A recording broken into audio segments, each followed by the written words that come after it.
Hello students, last class में हम लोगों ने chemical reactions of halide, chemical reaction of haloalkane, haloarene start किया था। ठीक है, उसके अंदर तीन पार्ट्स हमने नोट किए थे। Nucleophilic substitution reaction, dehydrohalogenation that is called elimination, and reaction with metal. और उसमें हमने स्टार्ट किया था न्यूक्लियोफिलिक सब्स्टिट्यूशन रिएक्शन, जिसके अंदर हम SN2 को नोट कर चुके हैं, उसके कैरेक्टरिस्टिक्स, प्रॉपर्टी और कुछ एग्जाम्पल। आज हम स्टार्ट करेंगे SN1 न्यूक्लियोफिलिक सब्स्टिट्यूशन का अदर टाइप्स, और उसकी कैरेक्टरिस्टिक्स, प्रॉपर्टीज देखेंगे। ठीक है, और एग्जांपल्स देखेंगे। चलिए आगे बढ़ते हैं। तो हम देखेंगे SN1 that is substitution nucleophilic unimolecular reaction. Last class में हम लोगों ने पढ़ा था सब्स्टिट्यूशन न्यूक्लियोफिलिक बाइमॉलिक्यूलर रिएक्शन। ठीक है, आज हम देखेंगे SN1। तो इसके कैरेक्टरिस्टिक्स, प्रॉपर्टी हम देखते हैं। SN1 हम स्टार्ट कर रहे हैं। देखो, सबसे पहली बात वहां पर हमने कैरेक्टरिस्टिक्स में पढ़ा था कि जो SN2 होता है उसके लिए फेवरेबल जो सॉल्वेंट होता है वो पोलर एप्रोटिक होता है जिसके अंदर हमने एग्जांपल देखे थे DMSO, एसीटोन, है ना। और उसके अंदर जो पोलर प्रोटिक होता है वो H बॉन्डिंग करके उसको स्टेबल कर देता है, इसलिए सब्स्टिट्यूशन पॉसिबल नहीं होता है। तो जब आप देखोगे अपने नेक्स्ट पेजेस में, जब हम आगे बढ़ेंगे, SN1 reaction are generally carried out in polar protic solvents like water, alcohol, acetic acid. The reaction between tertiary butyl bromide hydroxide and hydroxide ion yields tertiary butyl alcohol as follow the first order kinetics. The rate of reaction depends upon the concentration of only one reactant, which is tertiary butyl bromide. जैसे for example tertiary butyl bromide का reactant लिया, nucleophile HO- react किया, तो rate of reaction जो है ना वो only reactant पर डिपेंड कर रही है। यहाँ पर ये बता रहे हैं which is tertiary butyl bromide, और प्रोडक्ट बन जाएगा टर्शरी ब्यूटाइल हाइड्रोक्साइड, अल्कोहल बन गया आपका। ठीक है, तो हम कैरेक्टरिस्टिक्स, प्रॉपर्टी देखते हैं, इसके थ्रू समझ सकते हैं हम इसे। SN1 इज ए, सबसे पहला point, is a unimolecular reaction because rate of reaction depends only on the concentration of reactant. सिर्फ कंसंट्रेशन ऑफ रिएक्टेंट पर डिपेंड करेगा। Solvent in axis does not consider. अगर सॉल्वेंट एक्सिस में भी दिया है तो वो कंसिडर हम नहीं करेंगे, सिर्फ रेट ऑफ रिएक्शन डिपेंड करेगी रिएक्टेंट पर। फर्स्ट स्टेप जो होगी इसके अंदर वो स्लो स्टेप होगी, और उसे हम क्या बोलते हैं, RDS, rate determining step, which is reversible. जैसे फॉर एग्जाम्पल हमने जैसे यहाँ लिखा 3 डिग्री हैलाइड, तो हमने 3 डिग्री हैलाइड लिया, जैसे हमने ब्रोमाइड की जगह, ब्रोमीन की जगह क्लोरीन ले लिया, वाटर से रिएक्ट कर रहे हैं, एक्सिस में ले लिया सॉल्वेंट, तो रेट ऑफ रिएक्शन इस पर डिपेंड नहीं करेगा, सिर्फ रिएक्टेंट पर डिपेंड करेगा। कैसे देख लेते हैं। Slow step rate determining step RDS होगी कैसे, जब ये हम देखेंगे रिवर्सिबल है तो ये कार्बोकेटाइन में चेंज हो जाएगा। तो कार्बोकेटाइन कुछ degree, 3 degree carbocation, HO- react करेगा, क्या बन जाएगा, 3 डिग्री अल्कोहल। तो जो रेट ऑफ रिएक्शन है वो सिर्फ रिएक्टेंट पर डिपेंड कर रहा है, सॉल्वेंट एक्सिस में उस पर उसका कोई डिपेंडेंसी नहीं होगा, ये हम बता रहे हैं। तो आपको क्या ध्यान रखना है कि SN2 जो होता था, SN2 के अंदर हमने देखा था rate of reaction depend reactant और न्यूक्लियोफाइल, यहां पर सिर्फ रिएक्टेंट पर डिपेंड करता है। ठीक है, नोट करते जाएंगे आप इसे, आगे बढ़ते हैं।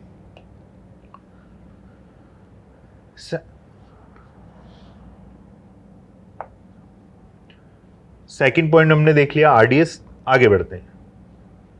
Cation formation is rate determining, हमें पता है, it means more stable carbocation more the rate of SN1 reaction. SN2 के अंदर हमने देखा था कि जो भी अगर 1 डिग्री, 2 डिग्री, 3 डिग्री हैलाइड है तो स्टेरिक क्राउडिंग, स्टेरिक हिंड्रेंस जहां ज्यादा होगा, तो जैसे स्टेरिक हिंड्रेंस जहां कम होगा उसका सब्स्टिट्यूशन रेट ऑफ रिएक्शन सबसे ज्यादा होगा। तो हमने बोला था कि 1 डिग्री सबसे ज्यादा SN2 शो करेगा, देन 2 डिग्री, देन 3 डिग्री। यहां पर हम देख रहे हैं RDS जो होगा, formation of RDS, it mean more stable carbocation, carbocation बनेगा, जो स्टेबल कार्बोकेटाइन जहां होगा वही उसका रेट ऑफ रिएक्शन सबसे ज्यादा रखेगा। कैसे, हमने लिया 3 degree, 2 degree, 1 degree, more stable carbocation RDS का फॉर्म होगा 3 डिग्री हैलाइड में, ये बन गया 3 degree carbocation, 2 degree carbocation, 1 degree carbocation.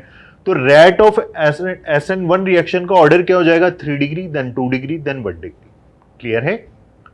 Next characteristics, property में फोर्थ पॉइंट देखते हैं। Cation can be rearrange but in fast step, cation can be rearrange but in fast step, it means do not consider for rate of reaction.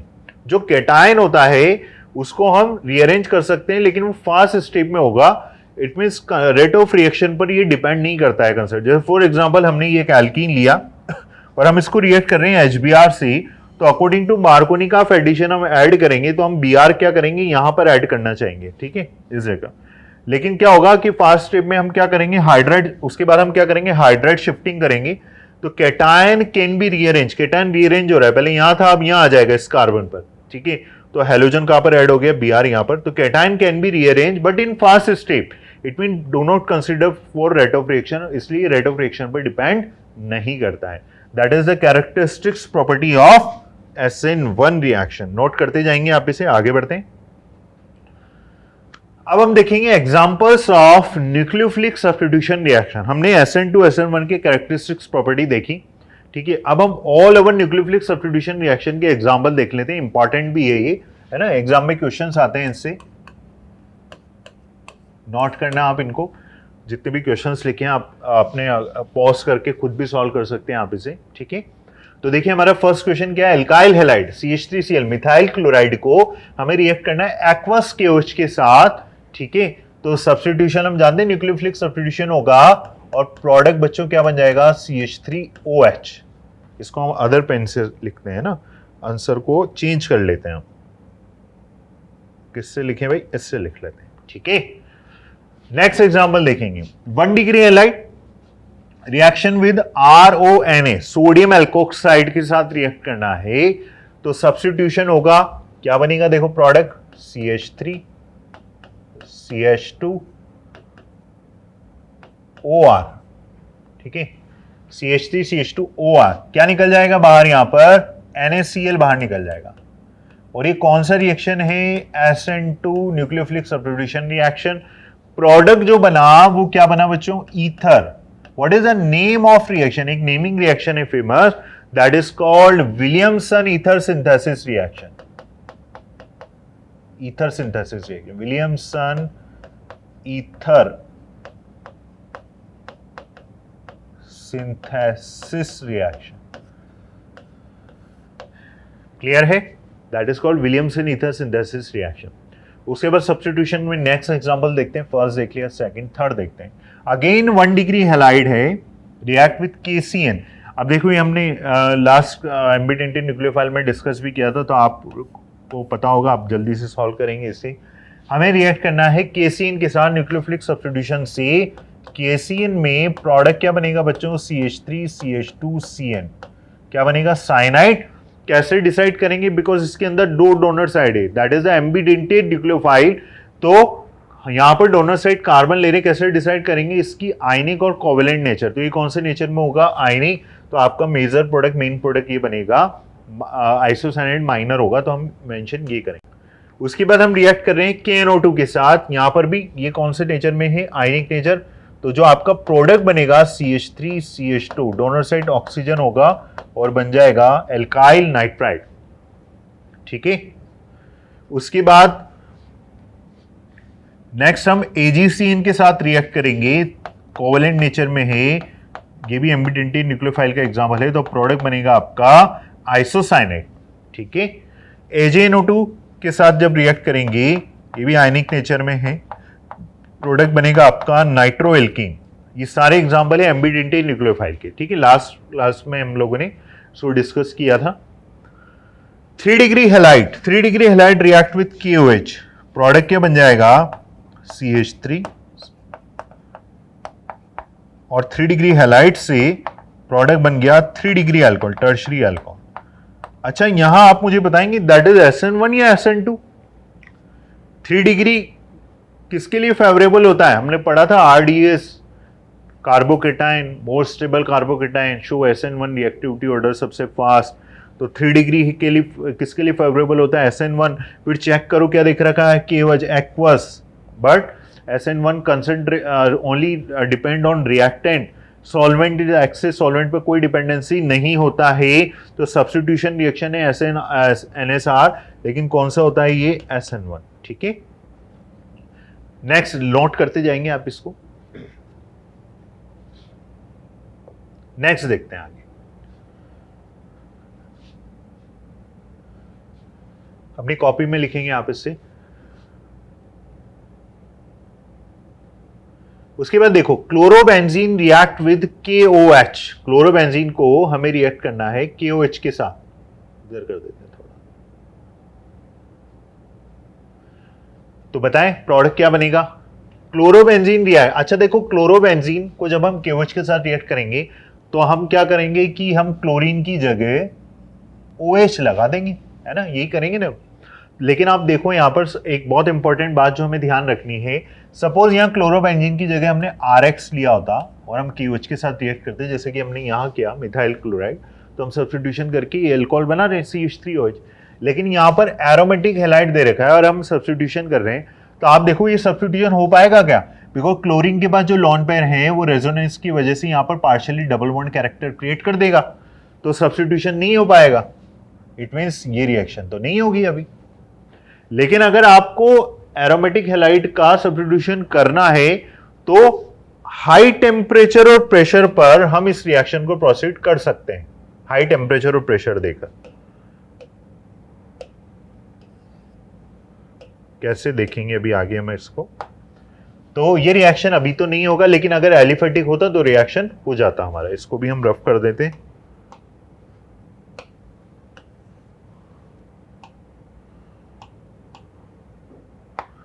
चलिए आगे देखते हैं। High temperature pressure पर reaction होगा, अभी देखेंगे उस रिएक्शन को आगे। उसके बाद देखो एसाइल हैलाइड है, रिएक्ट विद KOH, तो प्रोडक्ट क्या बन जाएगा बच्चों, RC डबल बॉन्ड OH। ठीक है, अब अपने कॉपी में नोट करते जाएंगे इसको। उसके बाद देखो दे रखा है CH3 टर्शरी फॉर्म है और हमने यहाँ क्या लगा दिया, ONA लगा रखा है। ठीक है, और रिएक्ट कर रहे हैं 1 डिग्री हैलाइड के साथ, तो प्रोडक्ट क्या बनेगा, यहां पर सब्स्टिट्यूशन होगा, बिल्कुल होगा, SN2 और क्या निकल जाएगा, NaCl बाहर, और आपका प्रोडक्ट क्या बन जाएगा, टर्शरी ब्यूटाक्साइड ईथर बन जाएगा आपका। Also example of Williamson ether synthesis reaction. फिर टर्शरी हैलाइड CH3ONA, अब क्या करा हमने, इसको 3 डिग्री बना दिया है ना, और इसको एल्कोक्साइड से रिएक्ट कर रहे हैं। तो यहां पर हम जल्दबाजी में क्या करेंगे बच्चों, हमारा प्रोडक्ट क्या बनाएंगे, हम NaCl निकाल देंगे और ईथर बन जाएगा। ठीक है, लेकिन इस रिएक्शन की क्या खास बात होती है कि यहां पर जो प्रोडक्ट बनेगा वो प्रोडक्ट बनता है एलिमिनेशन से। इट मींस यहां पर क्या निकल जाता है, HX बाहर निकल जाता है, तो HCl बाहर निकलेगा, एल्कीन बन जाएगा। तो इस रिएक्शन की खास बात क्या होती है, that is the exceptional case of Williamson ether synthesis reaction, आप यूं भी बोल सकते हैं इसको। इस रिएक्शन में बनना तो चाहिए था ईथर, लेकिन यहाँ देखो हीट का साइन दे रखा है। और इस रिएक्शन में क्या होता है कि जब टर्शरी हैलाइड CH3RONA एल्कोक्साइड से रिएक्ट करते हैं तो ये न्यूक्लियोफाइल के साथ साथ स्ट्रॉन्ग बेस का भी काम करता है। तो ये स्ट्रॉन्ग बेस का काम कर रहा है, तो give elimination product predominant over substitution reaction. तो हमारा जो मेजर प्रोडक्ट होता है, मतलब मेन प्रोडक्ट होगा, वो एलिमिनेशन प्रोडक्ट बनेगा, और that is also example of dehydrohalogenation, that is elimination reaction. तो प्रोडक्ट तो बनना चाहिए था सब्स्टिट्यूशन का, लेकिन प्रोडक्ट बन रहा है एलिमिनेशन। इट मीन सब्स्टिट्यूशन पर किसने डोमिनेंसी दिखाई, एलिमिनेशन ने। क्यों, वाई, बिकॉज ये न्यूक्लियोफाइल के साथ साथ स्ट्रॉन्ग बेस का भी काम करता है, तो हमारा प्रोडक्ट बनेगा एल्कीन। ये काफी इंपॉर्टेंट एग्जांपल है। उसके बाद देखो विनाइल क्लोराइड को हमने रिएक्ट किया है एल्कोक्साइड से, तो विनाइल क्लोराइड को एल्कोक्साइड हमने कैरेक्टरिस्टिक्स प्रॉपर्टी में देखा था, यहाँ कोई रेजोनेंस नहीं होगा, तो कैरेक्टरिस्टिक्स प्रॉपर्टी में हमने नोट किया था कि vinylic halide does not show NSR SN2 नहीं देता है, लेकिन allylic halide due to resonance SN2 reaction show करता है, तो यहाँ कोई प्रोडक्ट नहीं बनेगा। उसके बाद वही सेम मैंने यहाँ पूछा था आपसे अभी, क्लोरोबेंजीन रिएक्ट विद KOH, लेकिन due to resonance partially double bond character है, सब्स्टिट्यूशन पॉसिबल नहीं होगा। लेकिन इसी क्वेश्चन में अब हमने क्या किया, हाई टेम्परेचर और प्रेशर मेंशन कर दिया। ठीक है, हाई टेम्परेचर और प्रेशर पर क्या ये रिएक्शन प्रोसेस होगा, दिख रहा होगा आपको। क्वेश्चन नंबर नेक्स्ट देखो, chlorobenzene react with KOH at high temperature और प्रेशर। तो हाई टेम्परेचर और प्रेशर पर ये सब्स्टिट्यूशन रिएक्शन हो जाएगा और प्रोडक्ट क्या बन जाता है, phenol, that is the substitution type of SNEA। अभी नेक्स्ट स्लाइड में हमें इसको डिटेल में देखेंगे, and that is the reaction name is डाउस process, benzene mechanism since substitution. तो वीडियो पॉज करके आप पूरा इसको पहले नोट कर लें और इसको हम देख लेते हैं नेक्स्ट स्लाइड में। ये रहा हमारा क्लोरोबेंजीन रिएक्ट विद KOH। अगर हाई टेम्परेचर प्रेशर नहीं होगा तो रिएक्शन नहीं होगी, क्योंकि due to resonance partially double bond character है तो सब्स्टिट्यूशन पॉसिबल नहीं होगा। इसलिए हम बोलते हैं कि एलिफेटिक और एरोमेटिक हैलाइड में न्यूक्लियोफिलिक सब्स्टिट्यूशन के लिए फेवरेबल कौन सा होता है, एलिफेटिक, क्योंकि ड्यू टू रेजोनेंस या पार्शियली डबल बॉन्ड कैरेक्टर होते हैं। और एरोमेटिक हैलाइड के लिए फेवरेबल सब्स्टिट्यूशन कौन सा होता है, इलेक्ट्रोफिलिक सब्स्टिट्यूशन, जो हम आगे पढ़ेंगे। तो अब यहां पर कंडीशन क्या मेंशन कर दी, हाई टेम्परेचर और प्रेशर पर ये रिएक्शन आपको करना है। तो हाई टेम्परेचर और प्रेशर पर ये सब्स्टिट्यूशन होगा और क्लोरीन की जगह क्या आ जाएगा, phenol. That is the reaction name is डाउस process since substitution benzene mechanism, ये लिखा है। तो इसमें क्या होता है, इसको हम लिखेंगे SNEA, न्यूक्लियोफिलिक सब्स्टिट्यूशन में पहले एलिमिनेशन देन एडिशन। देखो chlorobenzene KOH high temperature pressure पर, तो यहाँ पर नेगेटिव चार्ज आया, इसने क्लोरीन को बाहर निकाला, ये बन गया बेंजाइन। बेंजाइन पर वाटर ऐड किया, ठीक है, H+ की फॉर्म में बाहर निकाला, और हमारे पास लास्ट में क्या बच गया, फिनॉल। तो that is the preparation reaction, also preparation reaction of phenol from chlorobenzene, and that is the reaction name is डाउस process. जैसे हमने एक डार्जन प्रोसेस पढ़ा था अल्कोहल के अंदर, तो यहाँ पर फिनॉल प्रिपेयर का नेमिंग रिएक्शन है, दैट इज कॉल्ड डाउस प्रोसेस, जिसमें हम क्लोरोबेंजीन से फिनॉल बनाते हैं। एंड सब्स्टिट्यूशन टाइप कौन सा हो गया, SNEA, nucleophilic substitution elimination addition. Video pause करेंगे, इसको नोट करेंगे। अब हम नेक्स्ट क्लास में, ये हमने SN2 की भी एग्जांपल देख ली, SN1 देख ली, ऑल ओवर सब्स्टिट्यूशन के एग्जांपल देख ली।